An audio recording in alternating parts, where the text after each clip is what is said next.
Thanks, Kim, for that reading. I always enjoy the cross-cultural aspect of hearing the King James Bible with a Kentucky accent. So, deep in the changing sky, called to deep wisdom.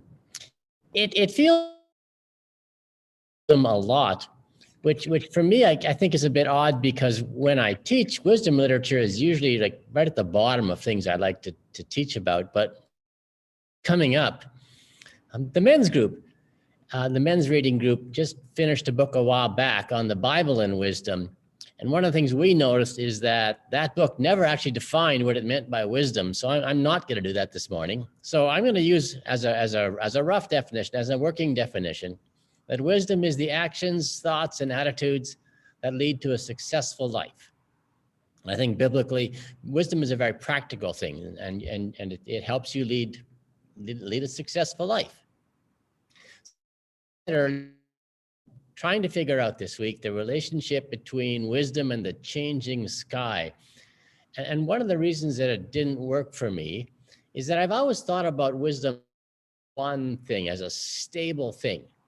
And we might all have different bits of wisdom, but wisdom itself is singular, right? It's like the old story of the blind fox and the elephant, right? That each of these people experiences a different part of the elephant.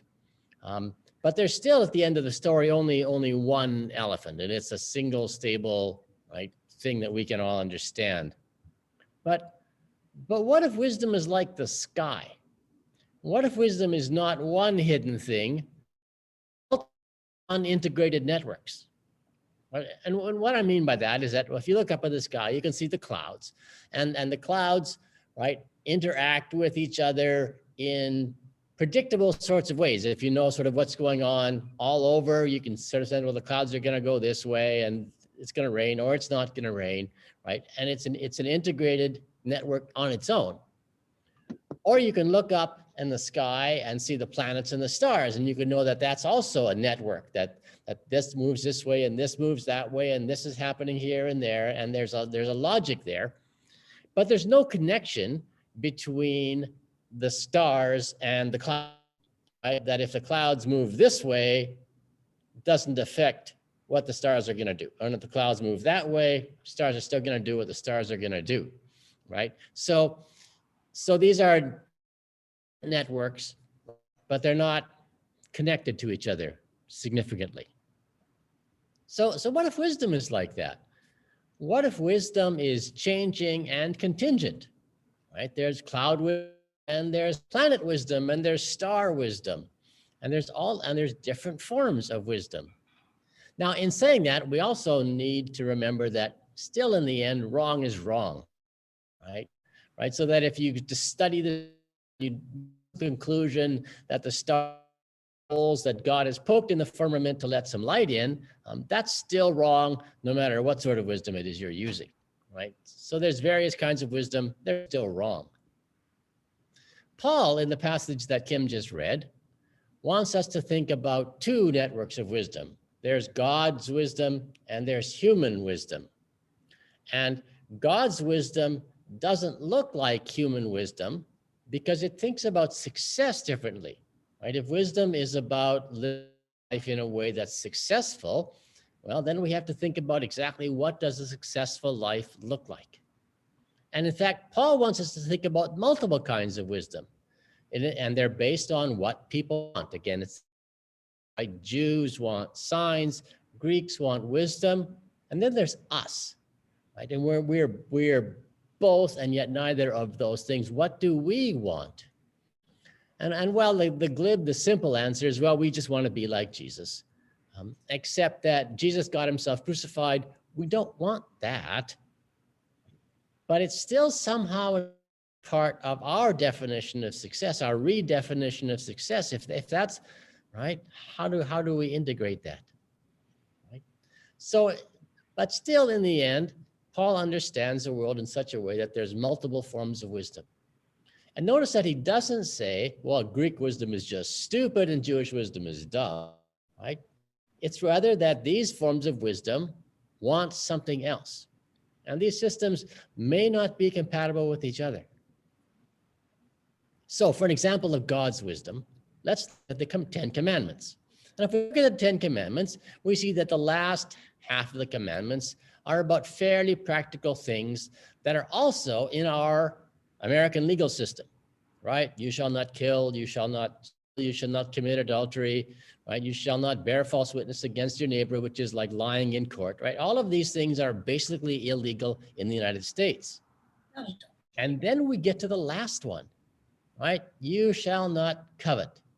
You shall not desire things that are your neighbor's, right? There's no law about that.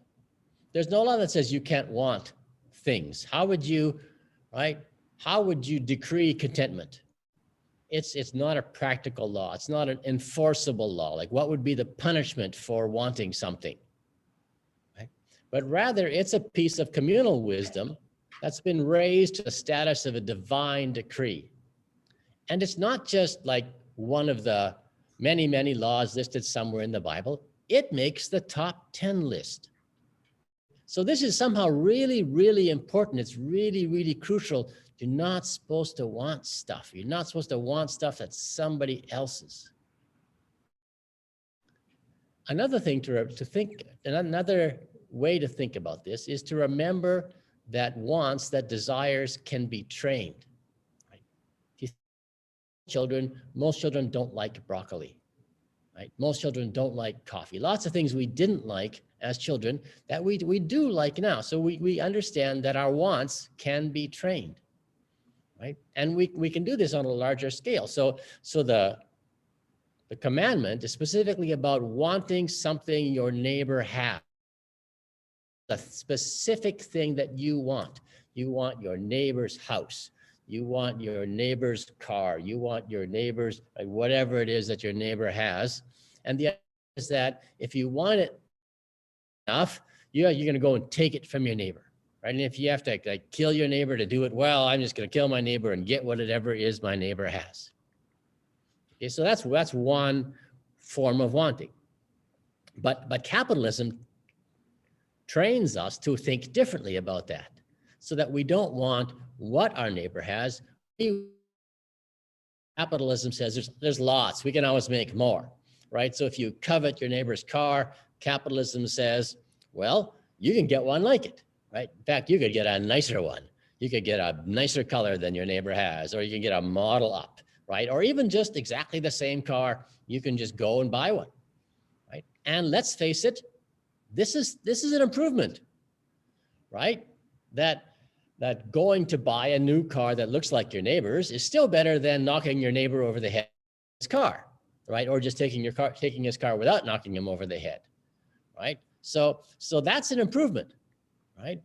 But the next step could be, right? Well, what if you learn choice with your neighbor, to look at your neighbor's car and say, wow, that's a really nice car. I'm so glad you got a new car. You really needed one, right? And my car's not so nice, right? Still gets me from A to B. I'm fine. You're fine. Let's celebrate. Right? So we can imagine, right, that this commandment, right, desires, training our wants. Right? The other thing that changes in all of this is God's wisdom. And that one takes a while for me to get through, right? But I think we see that in the story of Jesus in the temple, that God at some point instituted this temple, that we need a central sanctuary. There's got to be a central sanctuary, and people have to do things exactly like this, right? For this relationship between God and the people to be working out, right? You've got to bring sacrifices, and they've got to be this kind of sacrifices, and they've got to be done in this sorts of days. And then Jesus comes along and says, you've got this whole sacrifice system going on here, and you've got this whole temple system on here. I'm going to come and mess it up in God's name, right? And so Jesus does that. Jesus enters the temple and starts overturning the tables and kicking out the money changers, disrupting God's system. Because God changed her mind? I don't know, right? But somehow this isn't working anymore. And so Jesus, in his very practical kinds of wisdom way of doing things, redefines success. Jesus says, obeying all success is something else. So it leads us to the question of, well, where are we going? What does this wisdom that we're gaining lead to? And what are we called to? Right? The song we sang earlier, Jesus is waiting. Jesus is raging. He's healing. Jesus is dancing, and Jesus is calling. And all of these things, right, call us as well to something. So that's what happens when I try to think about the relationship between a changing sky and wisdom. And in a little while, we're going to be doing communion together, right? And that's because in all of this, if we're going to be successful, right? If wisdom is going to lead us to a successful life, fuel. And communion is part of that fuel. It's not just the bread, right, and the wine. It's the fact that we do this together, and we're going to need to do this together because, right, there's just a lot of work to be done, and we need to train ourselves and each other. We need to build strength. We need to build community. All of these things need to get done. But first, we're going to sing a song. And the song is, I Come With Joy to Meet the Lord. And that's a really important part of this as well. So I chose because it's specifically about our wisdom, right? But as we come here together, as we gather, as we meet, that joy needs to be part of this. So Scott, if you could get the song up and we can get our bread and our wine ready, let's sing together.